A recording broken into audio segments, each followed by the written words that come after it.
This is Mark Silverman, and you're listening to the Theme Park Duo podcast.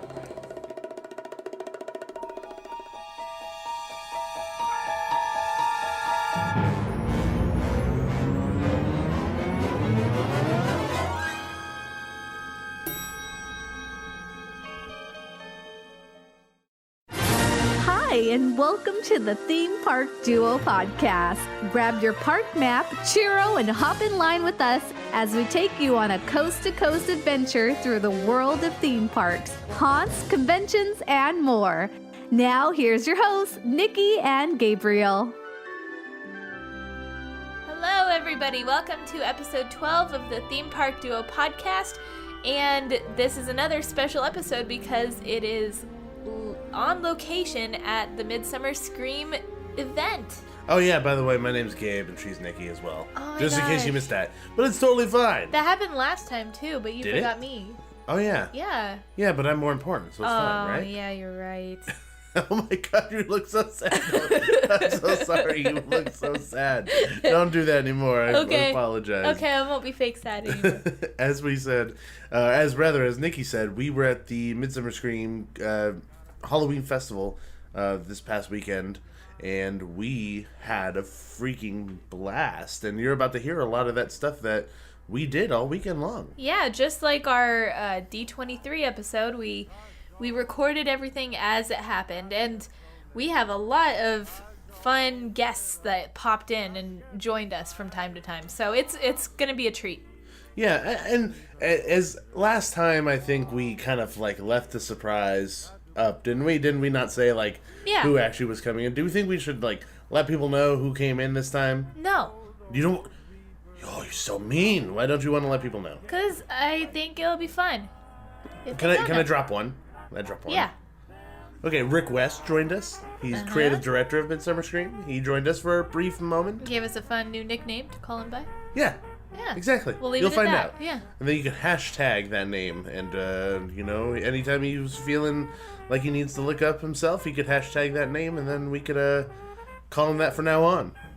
That's gonna be fun to watch happen. Yes. Yeah. So look for that name that he calls himself, and we'll hashtag that, and we'll make it a thing. Yeah. But actually, right now we're recording out of order. Really, is we actually just got home. And we wanted to record our intros and outros really clean. So this is going to be a little bit different. So we already know what you guys are about to listen to, as opposed to like us leading up to it and not knowing exactly what you're going to hear. But we know everything. Whoa. Like usual. We have so much power. Well, it's going to be like time travel, like last time we told them. So they don't have to wait at all. They get all the information. Boop, bam, bam, fast. Yeah. So let's not waste any more time and get into it. Where did you get those eyes? And welcome, everybody.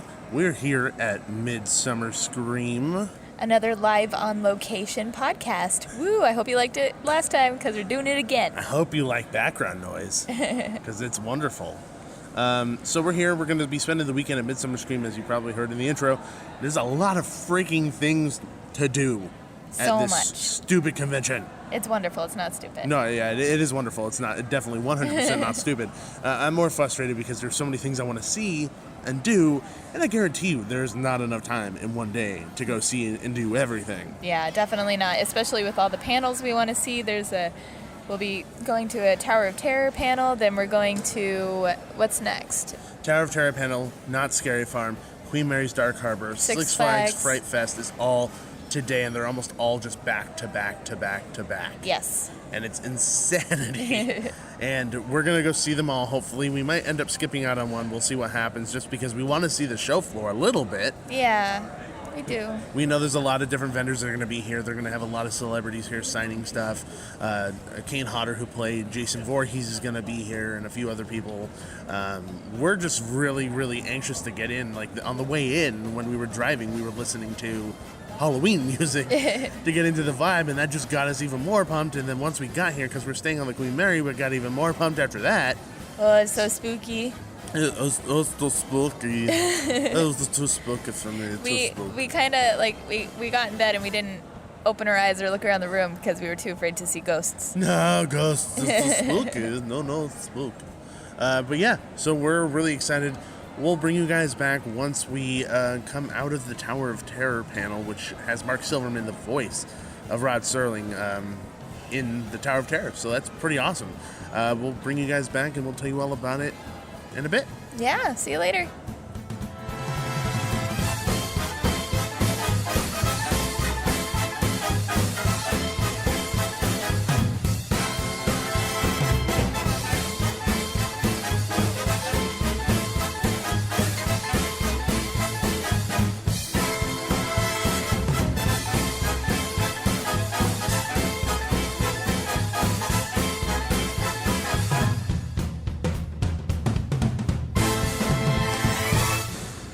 Hey, so we're here at Midsummer Scream. We just got out of a few very good panels. We were actually in 3 panels back to back. Yeah, it was like basically no time to go anywhere, do anything, or record anything. It was just done, done, done, done, done. Barely eat anything. Done, done. Well, we like scarfed something down and then ran back into the room. So it was Tower of Terror, the retrospective on Tower of Terror, and they had a few people on the panel. Then there was Scary Farm.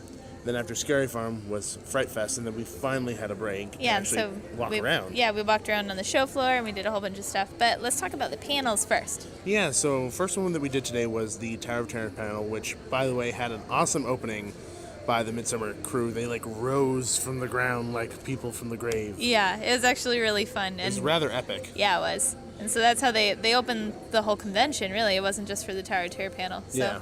That was like their introduction. And then the panel started, and it started with the Rod Serling voice, and everyone thought that it was probably just a recording of Mark Silverman's voice, but it was actually him doing it because he was tailoring it to Midsummer Scream in the voice, and it was really cool, and that started off with a bang. And I don't know about you, but I fanboyed out hard on the inside. Oh yeah, it was super cool. So they had a whole bunch of people who actually helped create the Tower of Terror in Orlando, and then also talked about future incarnations as well. What I found really cool was just kind of hearing the inside stories about building this thing and how many difficult things they had to really overcome in order to build something like this, because it isn't just one ride system. This is something we found out. It's 3 different ride systems. Yeah, they were talking about how when they were building the one in Florida, and if you're familiar with it kind of goes up in a regular elevator, then it moves backwards, and it gets into another elevator, which then drops. And they were talking about when they were testing it, so it was a bunch of people that were working on it. Did you say move backwards? Yeah, it moves backwards. No, it goes straight up, yes. and then it goes forward. Oh, forwards. Well, anyway, it goes forwards. I knew it moved. You're welcome, everybody, for correcting her. Hey. Well, okay, it moves, and everyone in the ride, they were testing at this point, so it was all like engineers, designers. They were worried that the elevator at the other end wouldn't be there, and they would actually catch them to so actually they would do just the ride. fall into a cavern or something. So they were all shining their flashlights, like, did someone program it to be there? They were very that concerned. Was really funny. They were very, very, very concerned. That was part of the interesting thing about hearing the backstories, and there was a lot of pictures in the process of the actual Tower of Terror being built.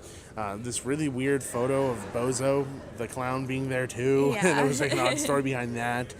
Mark, of course, did the voice, and he told a really sweet story about being a kid and actually taking his recorder, like his tape recorder, on a whole bunch of different rides and recording different sounds at Disneyland and different places.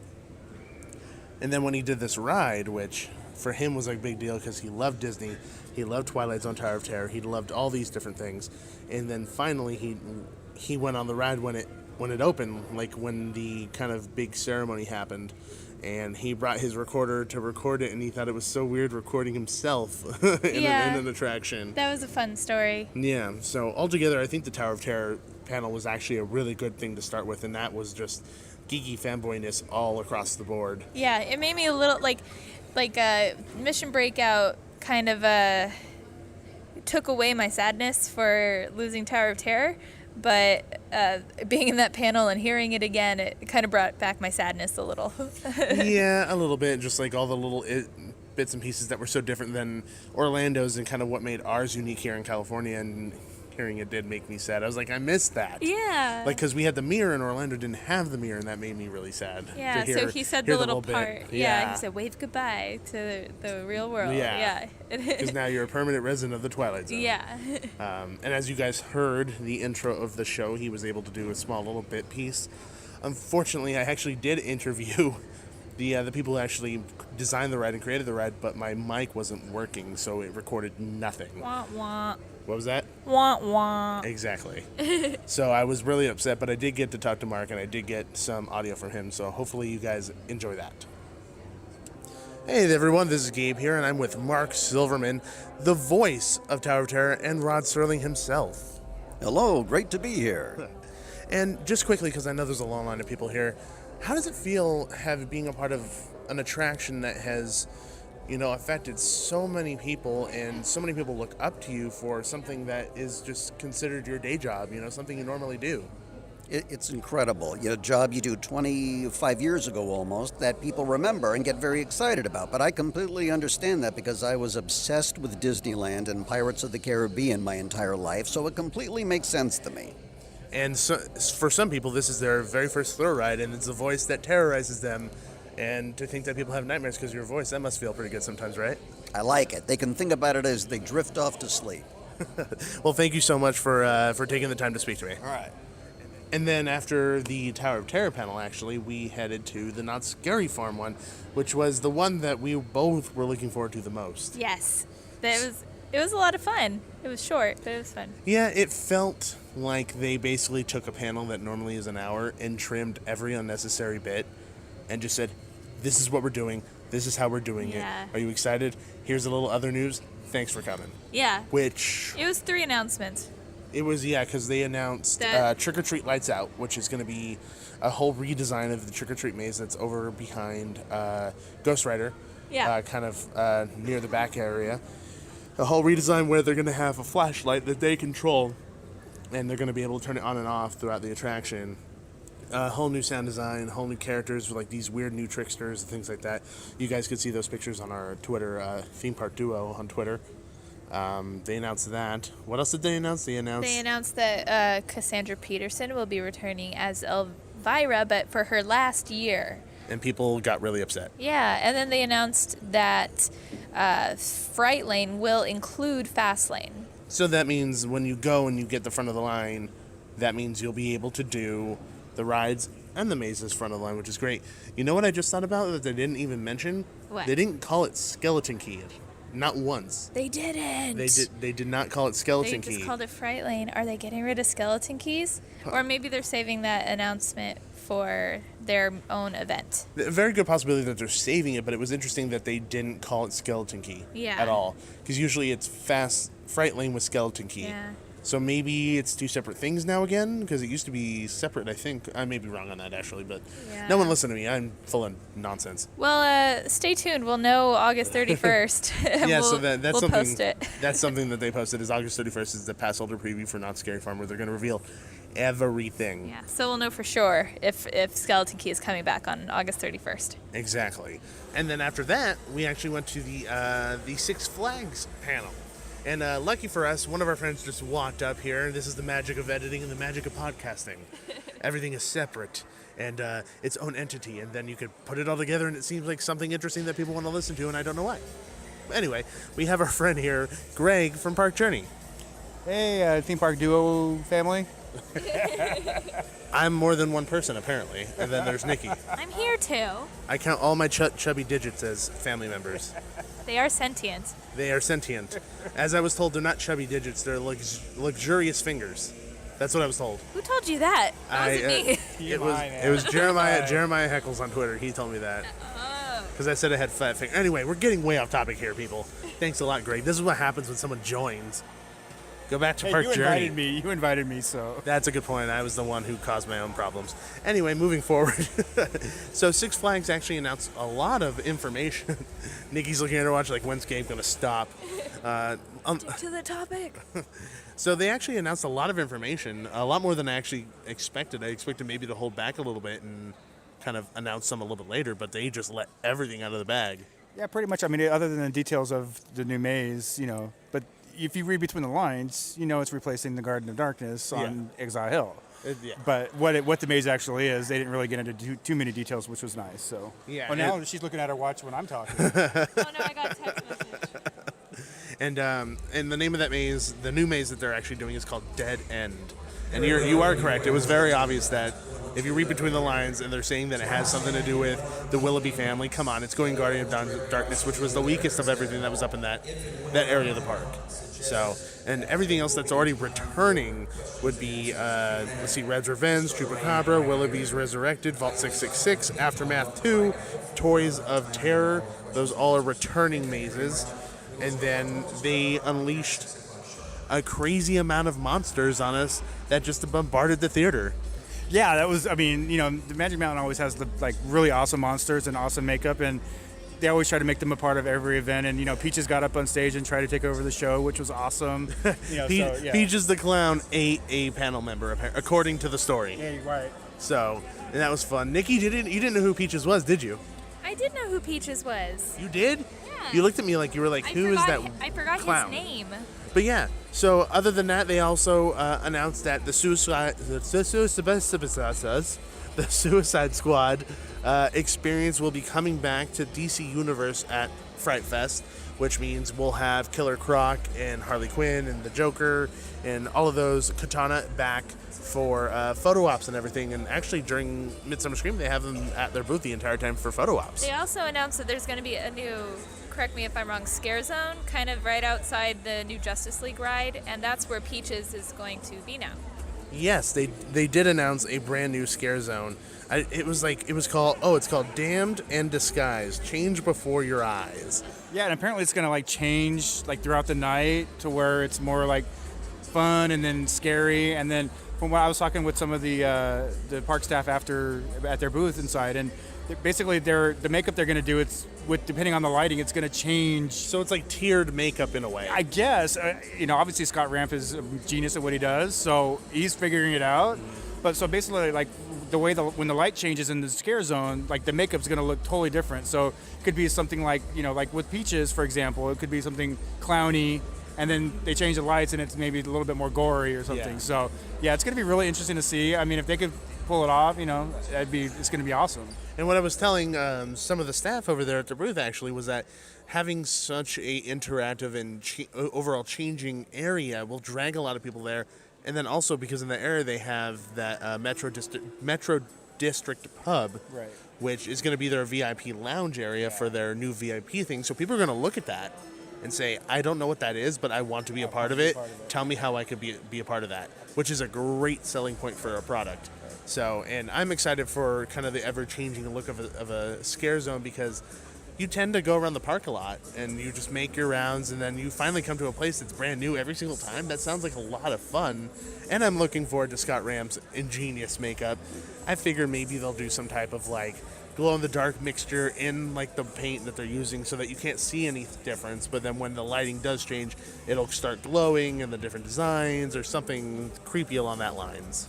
Yeah, and I mean, as we noticed last year at Fright Fest Media Night, they do VIP right. Oh yeah, they freaking put on a party, man.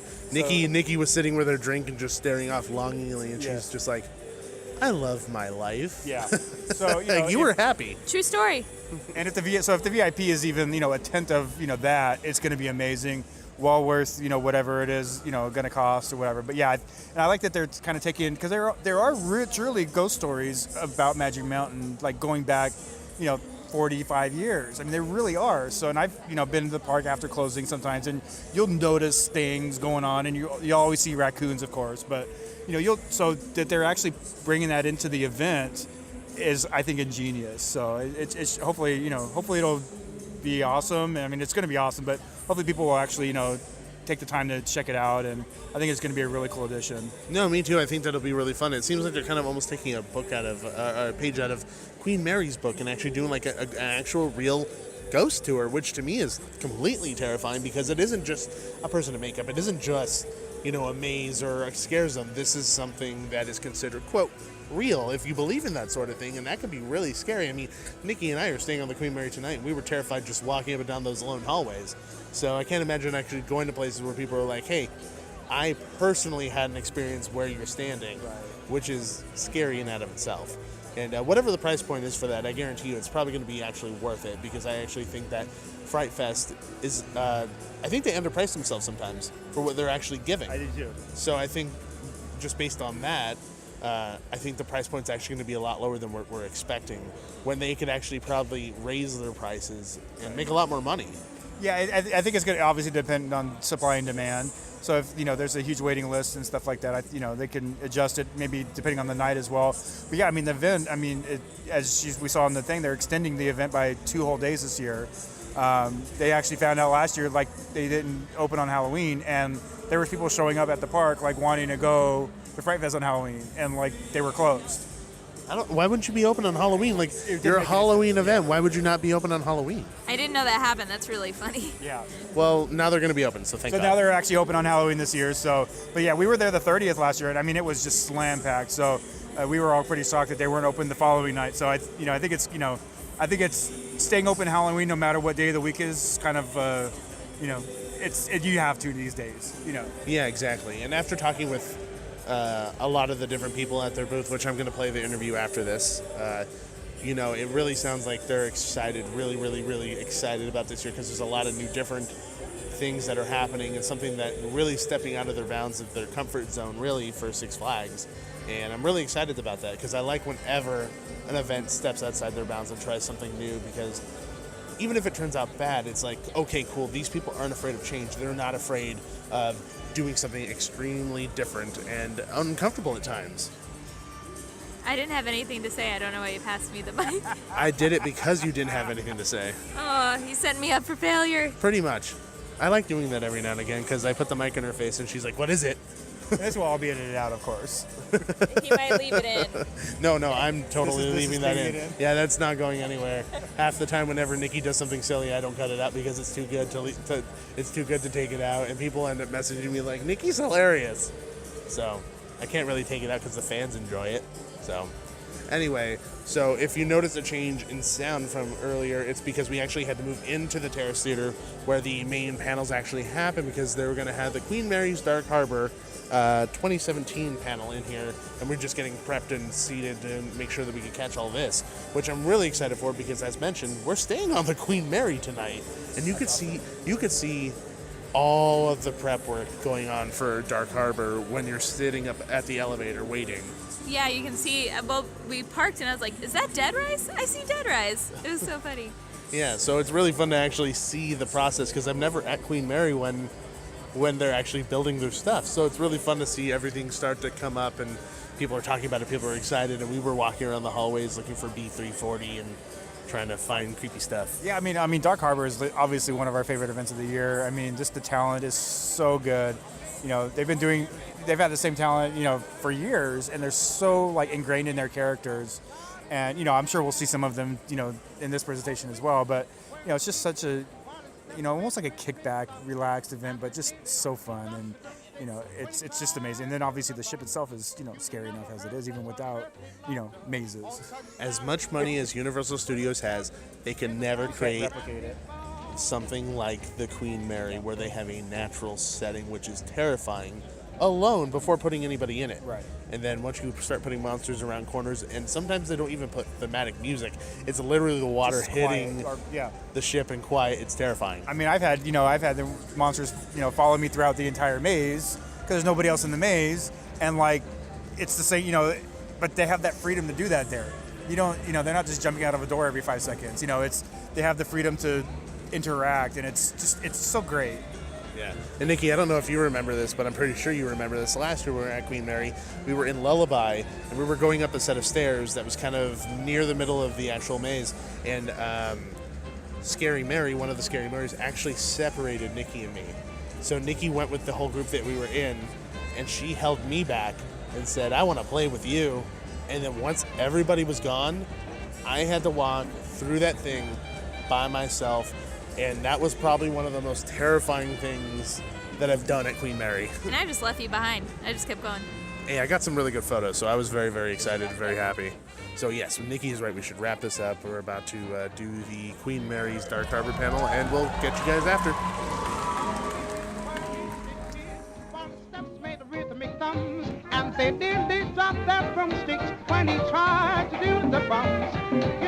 such unearthly laughter or such hilarious groans when that skeleton in that closet grabbed his bones.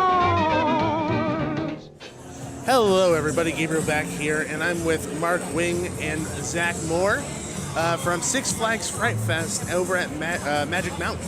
And I'm going to talk to them a little bit about their scare zones. Now, guys, I am unbelievably impressed every time I go to Six Flags Fright Fest with your guys' scare zone, simply because of the lighting is always on point, then also your guys' makeup and the themes really mesh really well with what you guys have to work with as environments.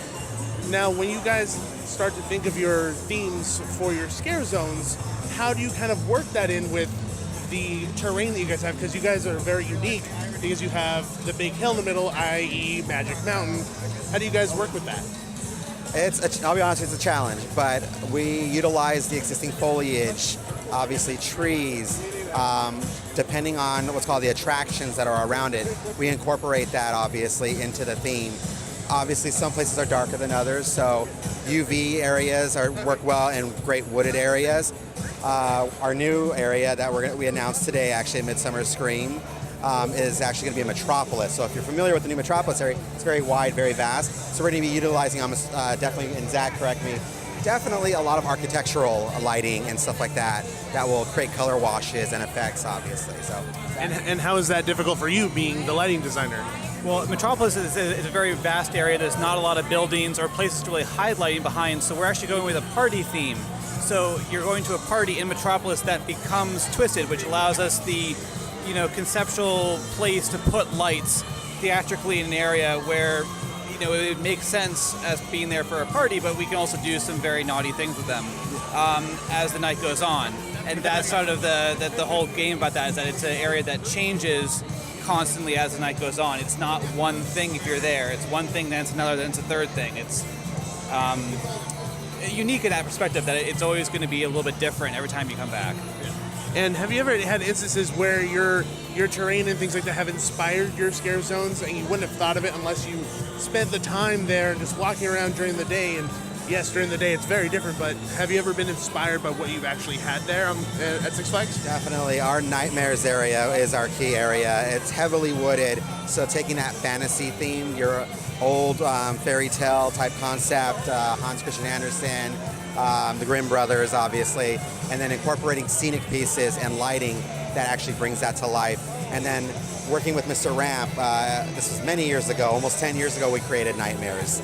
And developing the makeups and doing a whole UV treatment on it that obviously in normal lighting, it looks spectacular. You go under black light, it's a whole other different character. And what I particularly love about Fright Fest and what you guys do is the amount of scare zones that you guys actually have is a lot more than normal places. When you go to certain attractions, they'll have maybe 2 or 3, and they're very vast. But yours are highly populated and actually a lot smaller. So I think that actually works to your guys' advantage, because it makes it feel like there's a lot more people there than there should be, and you really don't have a moment to kind of catch your breath from one scare to the next. So I think you guys have a really wonderful place to be working with, and it's really great. So thank you so much for talking with us. And where can people find information about Six Flags Fright Fest, and where to buy tickets, and if they want to, audition? SixFlagsMagicMountain.com, #/Fright Fest. Click on that. They can see everything that we are announced today. They can definitely see all of the current attractions, and definitely they can purchase tickets online. And if they haven't already, if they're not aware, we have a new Haunted Tour experience. That's a VIP experience, one-of-a-kind experience that you're only going to get at Six Flags Magic Mountain. What I like about that is that it's real ghost stories. It's not the, hey, this scary person's hiding around the corner coming to get you. It's real. It's not messing around, which I think is truly scary. It isn't just, I'm nervous about seeing a monster. Now I'm worried about a ghost following me home like the Haunted Freaking Mansion, but for real. So, but thank you so much, guys, so much. Take care.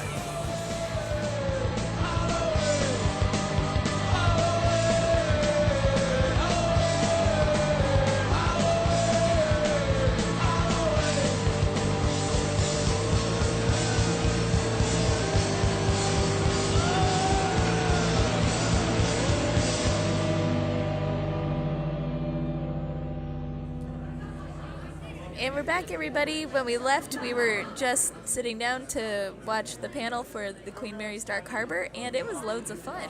Yeah, I think Queen Mary always does a really, really fun job with their panels. They always have their fabulous characters come out, and the one thing about them is that they're great improv people, too. Yeah. They know what to do, and they're hilarious. And especially given the fact that the story that they built around these characters, or the fact that they hate each other usually, or that they fight each other because they all live on the ship, and then we get to see all that drama unfold on stage. Yeah. The captain came out all drunk. Yeah, he had a bottle in his hand. He was like swaying and slurring and Pretty much. being a little belligerent. A little bit. Every time someone said more, he would drink. Yep. So there was a lot to talk about here. And as usual with the Queen Mary's Dark Harbor, the main focus is bars. Oh, They're going to yeah. have a lot more bars this year. They're going to make the happy hour Voodoo Brew area bigger so they can accommodate more people, because apparently they sold out every single time. And then they have a new RIP lounge coming. And one of the other big announcements that they had during the panel was that they're going to have a brand new vodka tasting bar called the Meat Locker. It's going to be -9 degrees. No, and- it's just going to be 9 degrees. Oh. Not negative 9 degrees. Oh. 9 degrees. 9 degrees. That's Not that it's much better for you. That's so much better. Oh my gosh. No. Can you hear the sarcasm in her voice?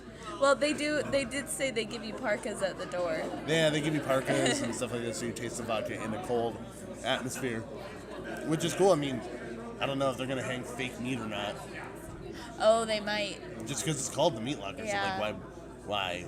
Yeah. Wouldn't- Why wouldn't they? I've always wanted to go to an ice bar, but like a pretty one. I don't want to have like slabs of meat next to me. I'm next to you, and you call me a slab of me all the time. I have never called you that ever. That is truth. Anyway, so now let's get to the mazes. Some of the bigger news that people were really focusing on. What? Well, are you going to talk about the secret bars, or are you waiting? No, I wasn't going to talk about the secret bars. Never? No, I wasn't going to. Oh. Because it's supposed to be a secret. I posted about it, but I wasn't going to like make it like super well known. I think we should mention it. Fine. There's going to be a secret bar in 2 of the mazes. What? Oh, dun dun dun. Yeah, so you have to like find them as you're traveling around. Yeah, so when you go through the maze, you just have to figure out where the hell it is. They're not telling anybody anything other than there's going to be one in Circus and another maze. Oh, and Circus and a new maze that they announced, which we'll get to here pretty soon. Yeah. So the first maze up to bat that they wanted to talk about was Dead Rise, and Dead Rise is coming back with a new path. So that's fun. I know that you love Dead Rise. Yeah. That's your favorite thing. It's probably the best exit of any maze I've ever been in my entire life. Oh my gosh, it's so much fun. It's really seriously perfect. Then Circus is also coming back with a choose your path again, And like last year. and a ball pit and a secret bar. The ball pit came back. What if the bar is in the ball Like pit? you have to swim You have to under dive. the balls. Yeah. Under the balls. Please, way under please, the balls. listeners, don't try that. Just under all the balls. I just want to keep saying balls. I noticed. Then Intrepid is coming back, reimagined, because last year's Intrepid made its debut with the Iron Master, and although the Iron Master was a very cool character, Intrepid kind of left a little bit to be desired. Yeah. So I think their concept this time is cool. It's like you're not building the ship. It's like you're on the train going through Scotland. That's what they said. Well, I think you're going, like, that's the concept of it, but I think there's a lot more to it that's There going to is, be yeah. happening. So, and then the next maze that's up on the list is Graceful Gale's maze, and they're going to intensify it. We have a friend that's with us now. Would you like to say hello? You're on our podcast. Hi, everybody. It's Renee. How are you? Renee, if you go to our website, she blogs for us. Yes. Yeah. Renee does all the fun blogs. We're talking about Dark Harbor. Were you at the panel? I was not. I think I was watching Zombie Joe's The Urban Death, Oh. which was amazing. We still have to go to that. We didn't make it. I heard there was a jack-o'-lantern involved. Yes, there was a jack-o'-lantern involved, and that's all I will say. If we say any more, I would have to censor it. Absolutely. It's definitely 18 and over. Definitely. But you guys definitely go get in the line and go see it. It's amazing. So worth the wait. so worth the 30 minutes. It's fabulous. It's a 30-minute. It's a 30-minute show. 30-minute show. Oh Yes. wow, that's surprising. Yeah, it's great. Well, continue blogging. I'm going to go continue checking people in. Great to have you Doing at a good Midsummer job. Scream. Yay! Thank you guys. Thanks for coming. No Thank problem. you. Thanks for having me. That's the fun about recording at conventions. You get guest stars all the time. all the time. We've had how many on the show? Like, 2, 3, 4. yeah. Like, I've interviewed a couple people. Yeah. And then we had Gregg from Park Journey, and now the Renee popped in there. Yeah, that's so much fun. Well, because like these conventions, like for Halloween and these kind of niche audience things, everybody knows each other because they all go to the same events, and eventually you're not just friends. It's like this one big family. So everybody is just hugging each other and like, oh, what's hello? I haven't seen you. What's going on? How's your life? How's your daughter? How's your dog? Yeah. It's not like people are asking me those questions because I don't have a daughter or a dog. It's Someday more like, we'll how's have your a wife? dog. How's your rat? Yeah. How's your wife? That is the same ring to it. No, to a certain extent, yes. Okay, back to Dark Harbor. Anyway, Soulmate was the other maze that they're going to be bringing back, and they're intensifying Soulmate. I'm not quite sure what that means. More male body parts strewn around.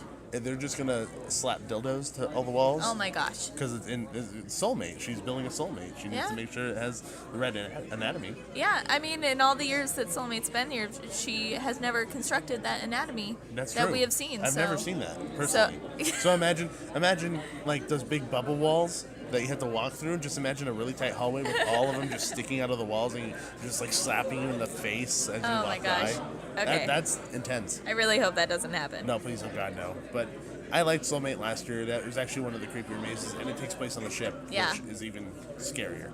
So, after Soulmate, we have a new path for B340, which is Samuel the Savage, the guy who's basically exploded in his room. Yep. And you go through his childhood traumas. Yeah, exactly, to kind of see how he came crazy. Yeah. Or kind of like that. Then we also have a new path for Lullaby, which is the Scary Mary maze. Yep. So that's going to be fun. And the reason why all of the mazes on the ship have a new path is because Of the new maze. they added a fourth maze to the ship. That's so exciting. Which is so cool. Yeah. So one thing that happened was at the very beginning of the panel they had, these slideshows, and the very first one was the outline of a new character, Yeah. and then they showed all the other characters, and literally as they showed that, everyone started screaming, "It's a chef! Chef! Chef!" Yeah, there's because you clearly could a see chef's his hat silhouetted on it. So when they revealed it, it wasn't very much of a surprise that the new character for Dark Harbor is a chef, and their new maze is called Feast. Now, we are joined by a good gentleman and a good friend of ours here. He just happened to walk by as we were talking before. Being at these places and recording live, we end up having friends drop by all the time and just kind of jump in here and give their 2 cents and talk about the convention as a whole. And it's James, who directed Foolish Mortals documentary, which is amazing, and he also does the Creepy Kingdom podcast. So welcome to our little sit down talk here. Hey, thanks for having me on. It's first thing in the morning, and you guys seem a little tired, but I'm full and ready to go. So come on, wake up, let's get it going. We partied hard at Sinister Circus, so we party hardy. You party hardy. Yeah. Oh wow.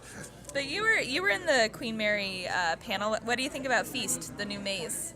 Sounds gross. Yeah, that's true. The concept is a chef that got burned alive, and then all of his fellow chefs killed themselves.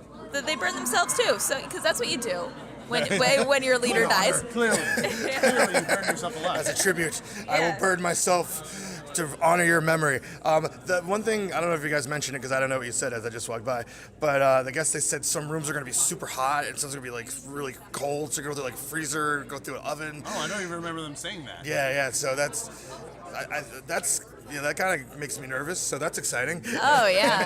That makes you nervous? Yeah. Why does it make you nervous? I don't like being hot, with a bunch of people stuck in a room. I don't like that, but the cool part, that'll be awesome, because Window will be sweating throughout the whole thing. What else to say? I just think it'd be gross smelling. I feel they're really going to play it up with, like, gross smelling foods and stuff like that. And is that one of the mazes that they said they have a secret bar in? Yeah. Yep, that and circus. So as we were saying before, we were saying that there's 2 mazes, and I didn't reveal what the second one was. And yes, Feast is the one that's going to have that second secret bar. And I don't understand how they're going to do this, or like the what's the word I'm looking for? The logistics of this. Yes. What's the freaking logistics of this plan? Where they're going to have people walk into a bar, get sloshed, and then have to walk out? Or they're going to have like a limit 1 drink and then you have to go? Yeah, like how they're going to keep people out of there, because it could get pretty crowded real fast. Yeah, because for me, it kind of reminds me of Scary Farm when they had the key rooms that were in the maze itself. Right, yeah. So you actually had to like stop along the pathway, and it kind of caused a little bit of like traffic buildup a little bit sometimes, because you had to like go against the wall a little bit so people keep I didn't going. experience that, so I didn't back up when they had the key rooms there. So, but logistically, yeah, it just doesn't.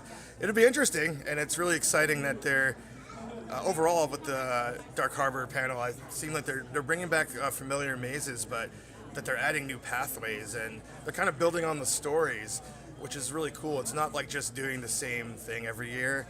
It's like just here's the characters that you're growing affection for year after year, and here's a little bit more of their story, and that's one of the coolest things about Dark Harbor, I think. It's definitely their strong suit is having these characters, and especially like we were talking about at the beginning, these characters have gone past just almost being characters in a way where they've become personable, and they're people who interact with you, and they're not just there to scare you. Right. It's much more than that at this point, and they improv on stage, and they improv out in the middle of the haunt, and they do all these different things. And one thing we didn't even mention that is going to be part of like their VIP package thing is you could actually have one of those characters escort you through their maze. That's pretty amazing. I hope as us as media gets to experience that, so we can report on how awesome it is. Wink, wink. Yeah, that'd be really fun, actually. A little heavy-handed there, James. A little heavy-handed there. We're probably not going to be. Of course not. Of course not. But, I mean, ultimately, I think, like you said, Queen Mary has been doing a really good job, bringing back the things that we love, but changing them at the same time and making them feel fresh and new so we don't get tired of the same old. Yeah, for sure. It's almost like Universal saying, hey, here's a maze, but if you don't go on it this year, we may not have it next year. So, consistently changing, which is nice for a haunt, especially because so many people want to come back over and over again and they don't want the same experience. That's true. That's good for locals. But even with the Universal, a few years ago, they redid the Alien vs. Predator house, and I wasn't able to go the year that they had it the first time. So I was kind of like, I appreciated that they brought something like that back. Maybe because it was like super, popular. But just when you're local and you go to the same things every year, it's kind of like you don't literally want to go to the same exact thing every year. Yeah, you need change and things to be a little bit different to make it a little bit more fun. Because why would you want to go to the same thing over and over and over again? I mean, if you really like it, I guess, but you can't, statistically, you're not going to really like every house the same. Yeah, that's true. But if there's something you really love, like, I don't know, I love going through Lullabies at Dark Harbor. Even if they don't really change it, I don't really care. Or Soulmate. It's weird. So they're doing Soulmate again, but they changed the name of it to, what was it? It's still Soulmate. Oh, okay. I thought they changed the name of it. I don't know. It's just intensified. Oh, okay. Because I really liked the first year, and then they changed it so much the second year that I liked the first year better. So hopefully when they come this year around, it'll be intensified. Means that I like it even more than the first time. And they're all going to feel different because they all have new paths this year. So. Which is nice, which is very nice, and I like exploring the ship too. So that kind of gives you an extra advantage to going on all the 4 mazes on the ship. And why wouldn't you want to go on the ship? Like pretty much any maze on the ship is awesome, just because of the ship. Yeah, because it's a real creepy, paranormal environment. You could say that it's a creepy kingdom for all the ghosts to live. Yes, the ship is a creepy kingdom for the ghosts. I could, but I wouldn't. Anyway, we're going to wrap things up here for the Queen Mary Dark Harbor talk. We're currently waiting in line to get into the show floor, and today is the Halloween Horror Nights panel, which I was actually talking with Gregg from Park Journey again, and we were talking about the possibilities of actually them having a guest. And if they're just going to be talking about Evil Dead, It's a good possibility they might have Bruce Campbell here. Wow. Well, are they supposed to make an announcement? See, this is what I don't know. I don't know whether they're going to announce anything or not. I would make the assumption no, based on the fact that they just released the fact that Evil Dead was coming out. So having 2 releases really close back to back doesn't seem like something they do or have done in the past, just based on pattern. So I would make the assumption no. That's my guess. I could be wrong. We'll find out here for the audience in about 5 minutes. Certainly would do. My 2 cents on that is usually by this point, early August, you know most of the houses. They have not made many announcements for Hollywood or Orlando. So I think they would start rapid fire putting them out, because usually by now you pretty much know all the houses as you're going into August. Start September 15th, we're a month and a half away, and they've announced 3 houses. Yeah, that's all they've announced. So, maybe we could get both Bruce Campbell and a new announcement. Who knows? Who knows? And when I hear that they're not announcing anything, I just think maybe there's something happening in the background that we don't know, of something that's probably changing and evolving a lot more than it usually is.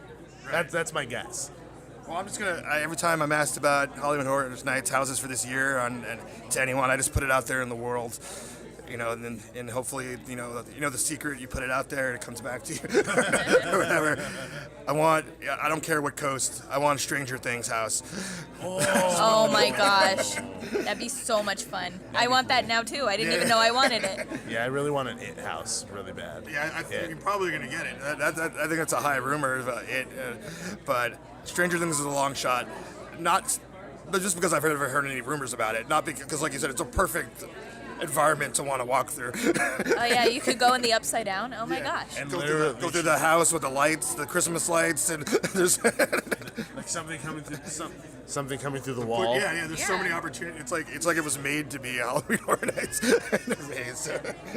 Exactly. Winona Ryder's just in there every night. She's crying, holding a ball of lights. You're like, we didn't even pay her to be in here. She just came in. We left her there. She's back. After Stranger Things, she's back. Give her a break. Oh no, she's fine. She starts stealing people's stuff. I love Winona. I'd love to see her in the maze. Winona's back full force. How we doing? Good. Great. Come here real quick. We have a very special guest here right now. We're actually we're recording. Yes, we're recording. Wow. Introduce yourself, my friend. I am Rick West, the creative director of Midsummer Scream, and I'm exhausted. We were with you last night, so we agree. We concur in that feeling. That's like the superhero power. I'm Bourbon Boy.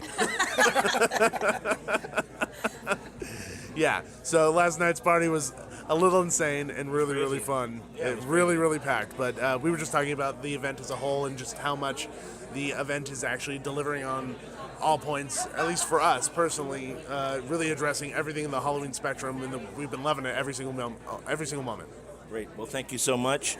You and the rest of the community, that's why we're here. That's why we do it. And I think that's this. People ask, what's the secret ingredient, right? Well, it's having your heart in the right place and being part of the community, and not just saying you're part of the community. You just got to do it. You got to walk the walk and talk the talk, right? And this party's for everybody. Yeah, and that's what we're saying is, like, literally people have been coming over here, sitting down, recording with us just as they walk by, because when you come to this thing, we're family. And everyone hugs each other, says hello, how you doing, how's the family, and it's just like that all weekend long, and that's what the best thing about coming to these things is. And that's what we're celebrating, really, is being together and doing that thing together. So you do your thing. I know you're busy. Congratulations on a successful year. Thank you guys very much, and I'm sure we'll talk soon about this, and we'll see you next year. So, is that a scoop? Midsummer Scream is coming back next year. Is that official? Breaking news, people! Breaking news! Midsummer Scream 2018. Mark your calendars. You heard it here first. Oh boy! From Bourbon Boy.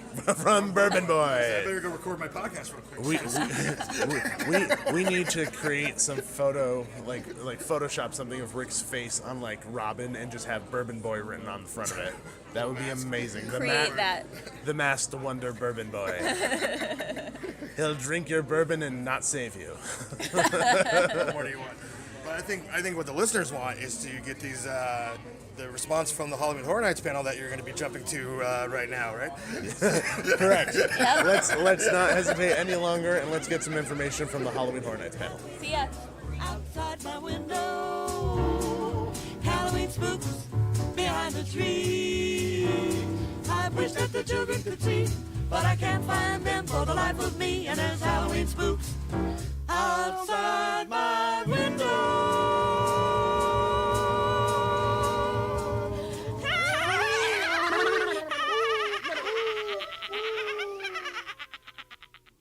And we're back, and we had just gotten out of the Halloween Horror Nights panel with Chris and John from Universal Studios Halloween Horror Nights, and to no surprise, they did not announce anything new with regards to mazes. It's okay. We pretty much knew that was going to happen. Yeah, we came in knowing, personally, just because they had just announced Ash vs. the Evil Dead very, very recently.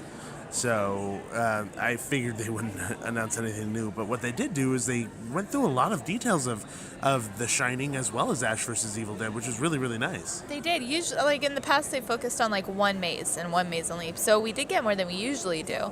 So, I mean, it was really fun seeing like some of the special things they're doing for The Shining. I was particularly interested in. Yeah, they showed some of the designs for some of the special effects, especially like the axe coming through the door. The Here's Johnny scene, they're definitely going to be recreating that. They talked about even recreating the freaking carpet for the attraction. So they're sparing no expense, just like John Hammond would say. Yeah. And then for Ash vs. Evil Dead, they're very much going to be utilizing a lot of the familiar faces and sights and sounds from the movie, or rather from the TV show, to really bring the maze to life. So it's going to start with his what's it called? It's like his trailer, the streamliner. What are those things called? Like those trailers, the silver trailers? I do not know. Okay, well anyway, it's a silver trailer, and it starts with that. So you're going to walk through that, and you're going to go to a lot of the familiar locations from the show as well. So it sounds like these two mazes are going to be really, really big fan favorites, just based on how much work is going into these things. And I mean, that's not saying there's a lot of work going into all of them. Just seeing some of the cooler details that are coming out from it gets me really excited, especially for Shining. It's going to be so cool. Yeah, it's really fun seeing the behind-the-scenes stuff, the making of it and all that. And then what new stuff did we learn, Gabe? So we actually learned about some of the scare zones that they're going to be doing, and the whole entrance scare zone is going to be freaking traditional Halloween scare zone. How freaking cool is that? Can I just say, yay, no more Purge. Yes, They yay. purged the Purge. Purging of the Purge.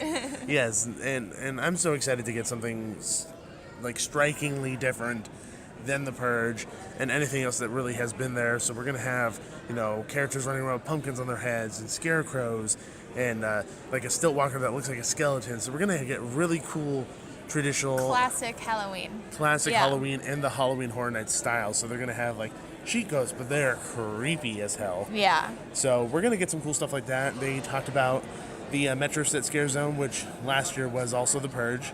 Yeah. And it's going to be, what is it, Metro Hell? It's kind of, well, they did say that they don't have any actual names for any of the scare zones yet because they're still working on like copyright and all that, but it's going to be like a Hell on Earth, like metropolitan style kind of. Yeah, so if you remember the entrance scare zone from 2009, I believe, it was called Welcome to Hell, where they had like a giant still walking demon devil. It's going to be something similar to that. They're going to have like a king demon and a queen demon, some animal-human hybrids of some sorts. And they said they're actually going to kind of develop it kind of like what the Purge Scare Zone was over in the middle of the upper lot. Remember, it was like kind of like a mini maze in and of itself. Yeah, the entrance, they're making it bigger, more like the what is it called? The gauntlet. The gauntlet. Yeah. So they're gonna make it more like the gauntlet, which is kind of cool. Yeah, and then they also announced the kind of like a mini scare zone that they have in the tunnel that you walk through to get to the lower lot is going to be kind of like a toxic waste accident. Yeah, like thing. biohazard. Yeah, so they have like guys in hazmat suits that were burned by acid and stuff. And like their suits are melted with their face and just nasty stuff. So and some of the new stuff coming to Halloween Horror Nights, and so far it's a really, really promising. I'm looking forward to seeing what the rest of Halloween Horror Nights has to offer. The scare zones look really cool. Much more promising than years past, so I'm really, really excited. Me too. I'm very. Oh, and they brought back the RIP tour. Oh, RIP tour is back, so that's really exciting. So we have to figure out what those prices are, because Nikki and I are like dying. Yes. No pun intended. We're dying to go on the RIP tour. Oh, ho, ho, ho, ho, we're dying to RIP. But seriously, it looks really fun, and I want to do it. Yes. So next time you hear us, we're going to be talking to you about the Knott's 45 panel, the end of Midsummer Scream. Yeah. So stay tuned.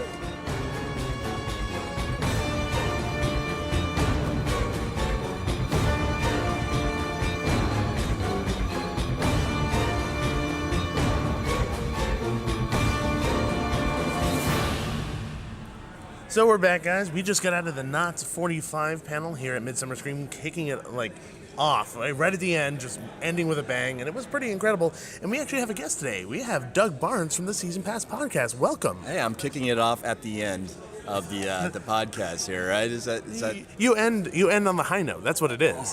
Thank you, sir, so much. It really is not, but I'll try my best to disappoint everybody. At this point, I think you'll do that easily. I didn't have anything to say. I like doing that to Nikki. Yeah. He keeps doing I always do that. I put the mic in her face because she doesn't know what to say. Record the audio of her eyes at the moment that you did that, because that was fantastic. It's the whites of her eyes. It's really what says most of it. Whites. Yeah, absolutely. It was fantastic. So the Knott 45 panel. Let's get to that. Let's not sidetrack as much as we have in the past. Sorry, not as much as we have. No, that's not your fault. That's partially my fault because I get sidetracked. I'll make sure that I sidetrack you a whole lot. Oh, it's going to happen a lot. Okay, then. right. It's easy to sidetrack. All right, me. good. So the Knott 45 panel was really just celebrating the 45 years of Knott Scary Farm that's been here in Southern California, and the house was packed. It was. People were here to see the legends and the people who have helped create what we all know and love. I mean, obviously, I love it enough to get it freaking tattooed on my own body. So, I mean, these fans are crazy, including myself. Yeah. No. As soon as you said when you got it tattooed on your body, I was like, oh, he's crazy. That's no, that's literally the answer. Because even the tattoo guy's like, hey, yeah, you have fun with that for life. Yeah, right. No, I think that's what awesome, though. I think that's great. True fan, right? I mean, because that's what you love, right? This is what you love in life, and this is what you look forward to every year, is being able to see these haunt events and everything, especially Knott's. Knott's haunt, the way they are the granddaddies. They're the ones who created this industry. The industry is what it is today because of Knott Scary Farm. So to have something like this to end off Midsummer Scream in 2017, I thought was just the best presentation that you could possibly do. It's a big celebration. And I completely agree, and I honestly think it's really easy to forget the people who made it possible to do what the designers do now. Yeah. Because you get soaked up in the technology, you get soaked up in the environment of who's who, was what movie is what movie. You got to remember where your roots are from. Yeah. And this is really what that is celebrating as well, which is really nice. So we had, legends of haunt like John Waite, who worked with Bud Hurlbut on the log rides and redesigning it for haunt, to the first original Green Witch, Diana Kitchen. Just call her Diana Kelly. There you go. There you go. Trying to pronounce that middle name. Not working out so well there. Yeah, that's okay. And Julie Owens, who was the former director of live entertainment, who actually started doing the haunt when she was young, doing the, I guess, like spider human thing. I don't even remember that because I wasn't born. So yeah. But it's just incredible to see the progression of people who were able to start this and giving inspiration to the next generation, because it's exactly what's happening right now. Yeah. With John Cook, and seeing people show up to see him talk and then want to meet him after to tell them how much they mean to him. He's a superstar right now, man. I mean, he is a true superstar. When you look at everybody who's designing haunts, not just here in Southern California, but in the entire industry, he's looked at as like he's the superstar of it right now. He's just doing a phenomenal job. He's literally a rock star too. He's literally a rock star too. But I mean, I actually think, Winds of Plague, which is his metal band and I actually have listened. I listened to that band even before I knew who John Cook was. Oh, really? Yeah. So when I met with him and I found out that he was the lead singer of Winds of Plague, I was like, oh my God, I've been listening to you curse in my ears for years. No, it's great to see, and then also what is great to see is just how even the people who have worked it understand and have respect for what it is. Absolutely. As well. So it's not just something that fans have, because there's a lot of times where fans go crazy over something, and even the people who create it are like, I don't quite understand why you guys like it this much, but it's cool that you like it, but everybody who's worked at Haunt, who's had a hand in creating something this incredible that's lasted the test of time, understands and respects exactly what it is and why, which is so nice too. So they take pride in it, and I think that's really nice. Even like the first Green Witch, she said her little bit, and she still sounded exactly like, oh man, that was really cool. Like, got goosebumps on that, right? No, yeah. Sean Marshall for Parks and Council, he's like, she could still be acting now. Like, she could still be doing that role right now, and nobody would know any different. Yeah. So I don't know any better way to end off Midsummer Scream than doing this. The longest running granddaddy, as you said, of all haunted events. And it was just perfect in every way, and it brought tears to a lot of people's eyes, and even gave a standing ovation at the end. So, got to give a shout out to Ted Doherty, good friend. Yes. He's so fantastic, and you guys, if you know what Ted's doing right now at this point, he's doing so much work for all kinds of different companies in haunt, and it's just because he's always been a big fan. I consider him the master of Knott's haunt history. I mean, the guy knows everything. He's the super historian of this, and he just did a smashing job out there today, and I thought that he made everybody so comfortable.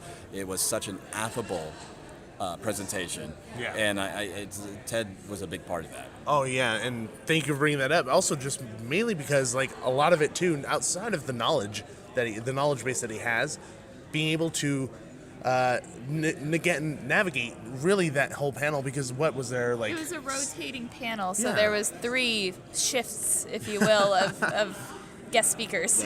Yeah, what was it like? There was 4. There was like 8, 10, 12 people that ended up being on stage. It was a lot of people. Yeah, 12 there people. was 12. I think it was 4. 3 groups of 4. Yeah, 3 groups of 4 or 4. I can't remember. But you had like the first group, which they talked about, which is John Waite and Julie Owens, and then you had the next group that was like the tech people, the people behind the scenes that worked on it, the first sliders and all that stuff, which was really cool. And he was wearing out his original gloves, the very first gloves that he made that for the sliders to be able to do that. Yeah, I think it was actually 4. So 16, because then the next group had John Cook in it, and then the last group, Holy goodness. Yeah. And then the last group had Ken Parks, who we absolutely love Ken, and I think he said ejaculate like 5 or 6 times with that. Hey, you can't beat a panel where they say ejaculate, man. I mean, that's the best possible panel you go to. Yeah, it was a lot of fun. And you could see that everybody was just having a blast being there and just contributing to all of it and talking about their contribution to something that we love. So Ed Alonzo rocked it. Oh my God. It's like, literally the woman after him was like, I don't know how I follow that.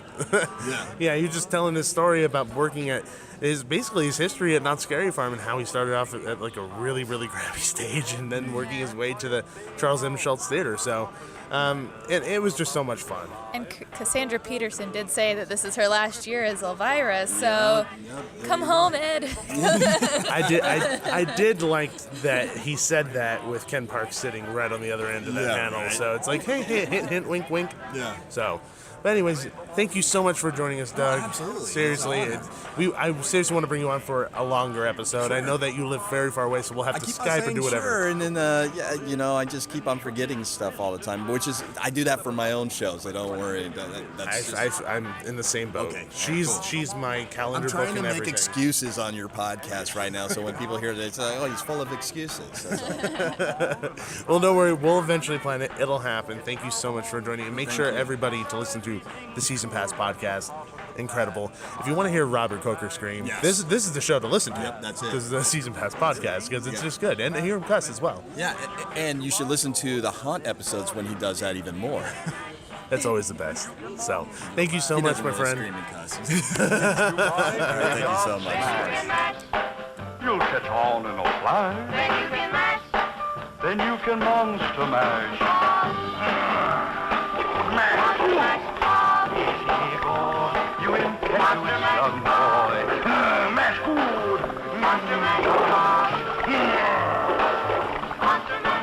Now, did we not tell you there was a lot of people joining us in this episode? It's a smorgasbord of people. A charcuterie of people. Oh, fancy. Yeah, the cheese and the meats, it's crazy. It's real nuts.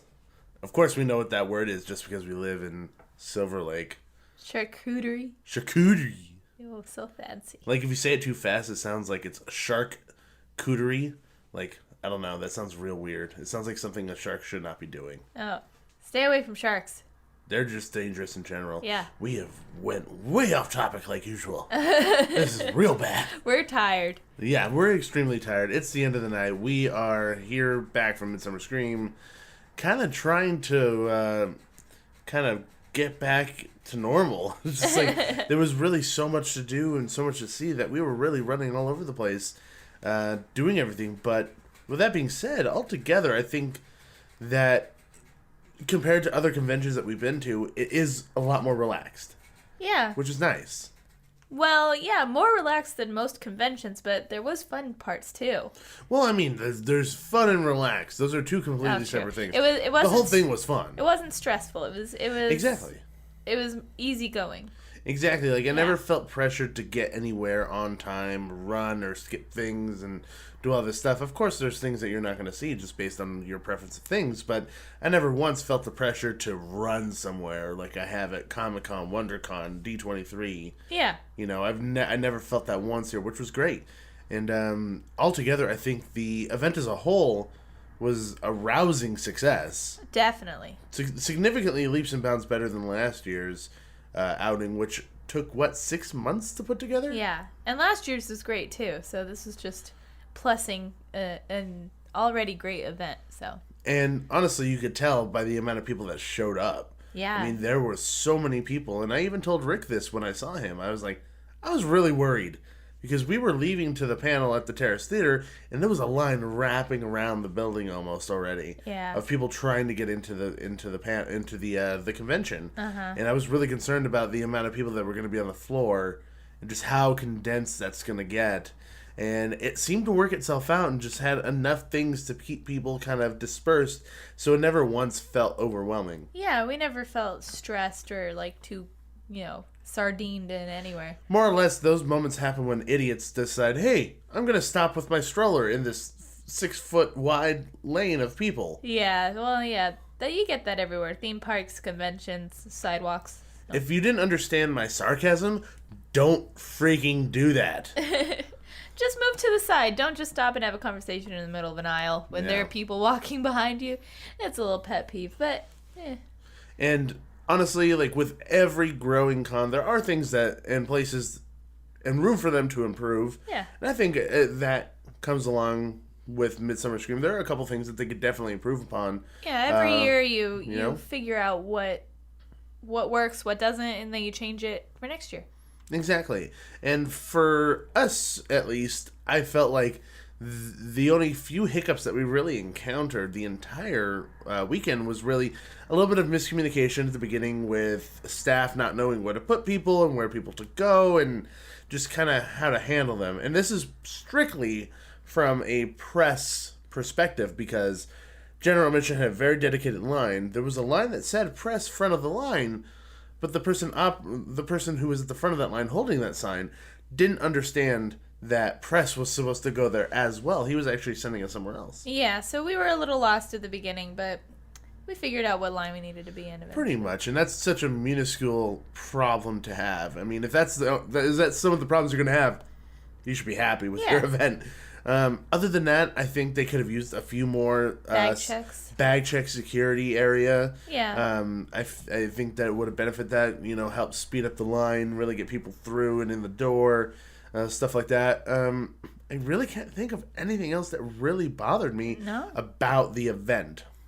No, I think it was great. I think moving the big panels into the Terrace Theater was relieved amazing. a lot of stress. Yeah, and everyone had a great view, which is a big pet peeve of mine. I mean, like comparing it to D23 where there's some spots where it's like you couldn't see a thing, Yeah. You had to watch the big screens. It's like you're not even really there at that point. So I liked the fact that you could see from every seat in the Terrace Theater. So I really appreciated that. Yeah, that's always really, really great. And the other thing that happened over the weekend on Saturday night was the Sinister Circus, which happened right after the Queen Mary panel. Yep. And it took place aboard the ship, which was pretty awesome because you and I actually spent the night on the ship. Yeah, we were there already. So, we were, after we were done with the party, we just went downstairs to our room. It was really nice. It was quite nice. And I actually have a creepy story to share with you after we kind of talk about Sinister Circus. But we showed up. There was quite a few people. Nikki and I had different tickets. I had a press ticket. Nikki had to buy her ticket. Yeah.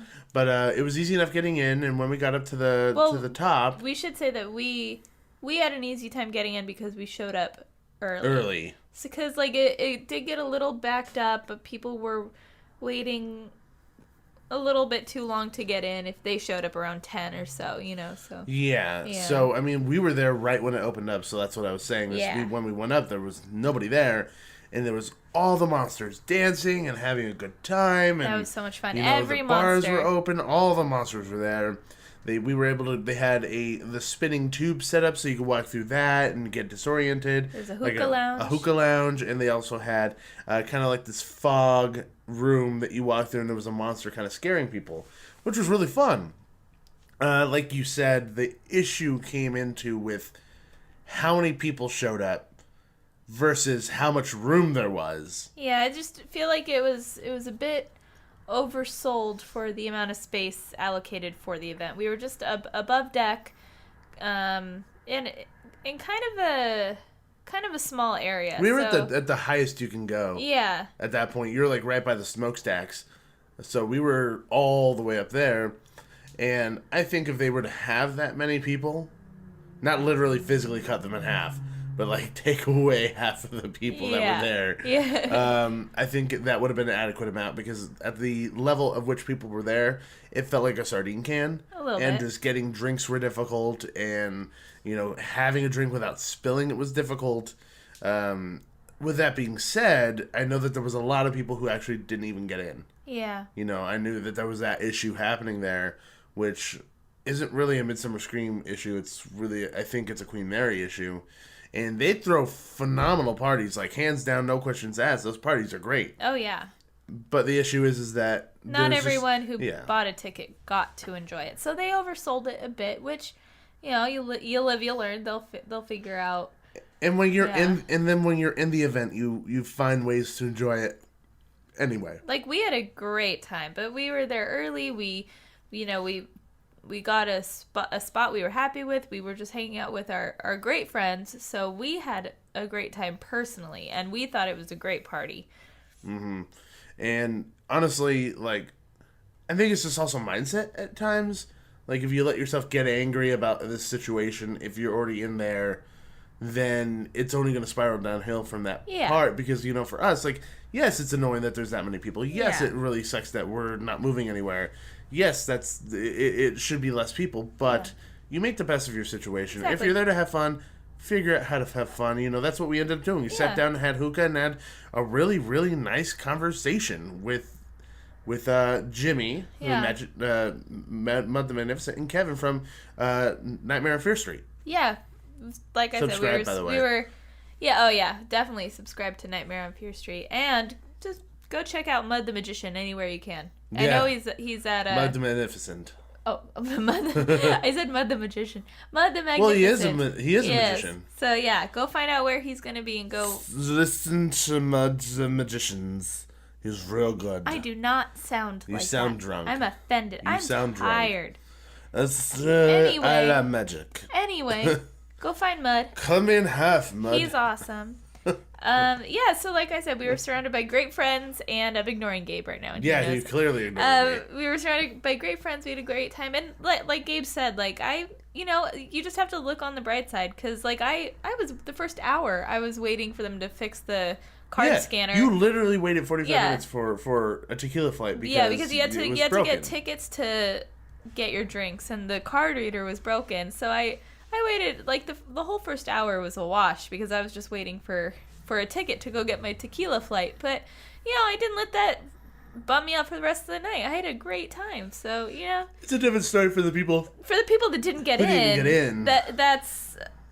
That's something that needs to be addressed, obviously. But if you made it into the event, make the best of it. That's our advice.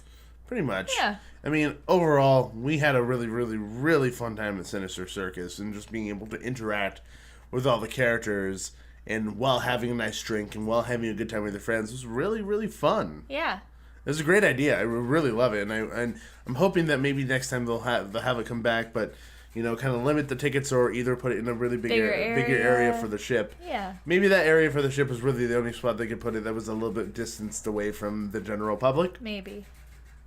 And we always have to remember that it's a hotel too, so. Yeah, so if you have anything in the ship, I'm sure sound carries, so. Well, I mean, there's signs even in the ship that says, hey, without engines, sound carries in these hallways, so kind of be quiet. Oh, we should tell them our spooky story now. Okay. So it was that night. It was that night, right? We were back in our room. It was that night. Yeah, you were in the bathroom, and I was laying on the bed, and all of a sudden Well, you can take it from here. Well, like, I was in the bathroom, and I heard the door handle turn, and the door opened. And I said, "What do you want?" And Nikki didn't say anything, and I said, "Nikki, what do you want?" And she goes, "What?" And I said, "You opened the door. What do you need?" She goes, "I didn't open the door." I was way on the other side of the room on the bed. I said, "What do you mean you didn't open the door? The handle just turned, and the door opened. You had to have done that, because the door was closed, and you were kind of freaked out in that moment." Oh, yeah, I was. Definitely. But we also, like, that legitimately, like, we have no way of explaining how that happened. But I kept trying to recreate. I kept trying to go Ghost Hunters on it. And, like, trying to recreate it. I felt like Jason and Grant from Ghost Hunters. But, like, both nights, both of us were a bit creeped out in the room. I don't know how much of that was us getting in our own heads. That's 100% of us getting in our own heads. Yeah. Because when we came back, and that actually happened, we weren't thinking about it. We weren't expecting anything. We didn't feel scared. Yeah. Like, nothing. The rest of the creepy vibes was all us. You were scared that there was something, like, locked in our closet. I was. Yeah. And you also scared me in the middle of the night because you were trying to get to the restroom, but it was pitch black because we didn't have a window. So you were just shuffling around the room, so I woke up to shuffling in the room. He thought I was a ghost. Well, yeah, because then I was, like, scared to even, like, reach over to the side of the bed to see if you were there. Because what happens if you were in bed? What would you have done if you really thought, if you reached over, I was still in bed, what would you have done? Either of two things. Run up to the wall and press the light on, or just lay there in silence and suffer. I just hope and pray the shuffling doesn't come shuffling up to the side of the bed next to me. I would definitely do the second one. I would definitely just lie there, pull the covers over my head, and just pray or something. I don't know. I don't know what I would do. Jeebus. Praise Jeebus. Yeah, so that was our experience on the Queen Mary. And yeah, so let's get into logistics and stuff. We have to thank a few people. Yes. And this is like 4 weeks of thanks. Yeah, because last time it was weird the way things worked with the way we had to record the last couple of episodes live and things like that. So things kind of got behind on the thank yous. Yeah. But we had 3 new written reviews, 5-star written reviews on iTunes, and we have to say thank you to who was that? J.K. Olmanjum? Sounds right. Olkajimanum. Okay, Olmajinan. I don't know. It sounds like he's saying, okay, and he doesn't know how to pronounce the last name. J-K-O. LMJM. Yeah. So thank you. Yes. And then there's also one from Josh R. Reed. As well as Pastry Diva. Diva. And both those 2 people at the end were actually people we met in line for D23. Yeah, we had a great time chatting with both of them in line, and they were fun. So thank you for leaving us reviews. Yeah, the business cards work, apparently. Yeah. Or we're just that charming. I think it's the second one. I think we're that. I think it's my beard. I think it's entrancing. Really? My beard's really entrancing. Oh, wow. Haven't you noticed that sometimes when you, like, disagree with me, all of a sudden you just agree and you don't know why? Is it your beard? It's my beard. Beard power. Beard power! You should, more like, than meets the beard. Moving on. Moving on. I was going to say you should clip it and then, like, sell the beard power, but it's probably like Rapunzel's hair entangled, where once you clip it, it loses all its power. I think that's how it would work. Well, I trim it every, like, couple of weeks, so Yeah. I'm pretty screwed. Then our bathroom sink should have powers. Oh my god. Because there's so much beard hair in it. That's the best sink ever. Oh my gosh, where do we go again? Yes. Okay. Yeah, thanks. Sorry. Hope you're entertained, fans. So now let's just plug ourselves. Plug ourselves? Oh my god. Let's plug ourselves into the Matrix. Anyway, guys, thank you so much for listening today. And if you want to follow us on any social media, you can follow us at Theme Park Duo on Facebook, Twitter, Instagram, and Periscope. We tried to Periscope for Midsummer Scream, but the signal for AT&T was just so bad, so there was just no way in heck that was going to happen. I think we Periscoped like once. We Periscoped one slider show, so go check that out. And twice then. Oh, twice. I Periscoped twice, yes. Okay, yeah. Check out our slider show Periscope. They're always fun. I'm so glad we caught a show. Yeah. Yeah. And then Also, you can email us anytime you want at themeparkduo@gmail.com. Yep. And keep a lookout on themeparkduo.com because I'm going to be putting up a lot of the pictures from Midsummer Scream and just kind of another visit and pictures as we do on our website all the time.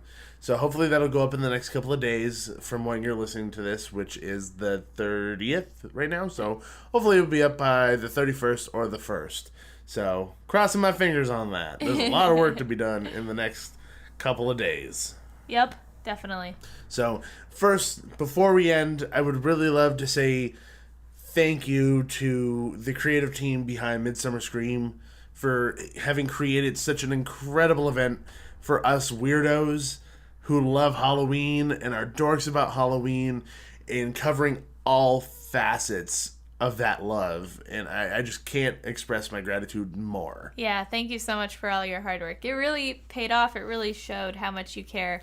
And they even said in their closing remarks, like, this is, like, the haunt community it's a family more than anything else. Everyone's there for each other. You know, you meet so many great people and you stay really good friends with them. So I think this whole weekend was just a good reminder of that. And a good reminder that we should definitely hashtag Bourbon Boy. Hashtag Bourbon Boy. Because that is the name that Rick West goes by now, apparently. Yes. Hashtag Bourbon Boy. Make it a thing, people. He's going to regret saying that. He might. I don't know. Hi, Rick. He might like it, actually. He might really like it. Maybe. So, anyways, thank you so much, everybody, for listening to this this week's show. We really appreciate you guys kind of going through these new endeavors of like live recordings with us and sticking through it and enjoying what we're doing. It really means a lot to us that people have reached out and said thank you and have approached us at these conventions and things and just listen in general, and which is so surprising to both of us all the time. So thank you so much to all of you who are listening to this right now. So that helps us out a lot. Yeah, and convention month is over, so we'll be going back to our normal way of recording. But guess what? Halloween is right around the corner, so it's about to be Halloween really soon, and that's completely different. True. But still, it's less background noise. Yes, that is very true. But thank you again, everybody. And Nikki, where can people follow you? You can follow me on NikkiM_313 on Twitter. And you can follow me at Laker793 on Twitter. But most importantly, everybody, remember, there's always a great, big, beautiful tomorrow. See ya! Thanks for riding with the Theme Park Duo. Make sure to gather all your belongings before the end of the podcast. Bye-bye.